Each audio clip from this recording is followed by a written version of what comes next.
Droit de regard hors les murs, c'est une activité qui consiste effectivement à intervenir avec des opticiens directement dans les établissements concernés par le renoncement aux soins et d'y apporter, pour les personnes concernées, une phase de prévention qui consiste à faire des tests pour vérifier si effectivement il y a un déficit visuel à corriger, puis à faire choisir un équipement adapté à la vue. Ce qui est important également de noter, c'est que parmi ces travailleurs, des examens complémentaires ont été nécessaires et ont pu révéler d'autres pathologies, notamment des pathologies cardiaques.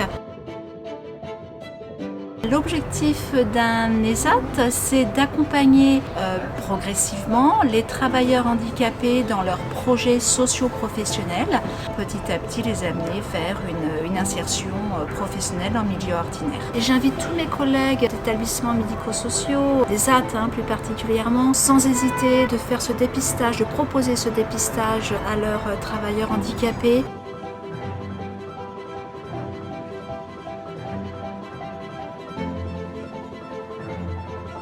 C'est une entreprise à mission d'abord. Notre raison d'être, c'est la lutte contre le renoncement aux soins de santé visuelle.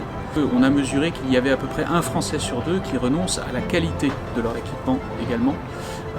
Et donc dans ce cadre-là, nous avons conçu un modèle d'opticien d'un nouveau genre qui consiste à ne vendre que des lunettes 100% remboursées et qui sont pris en charge donc dans le cadre de la loi 100% santé, qui est une loi qui est entrée en vigueur en 2020.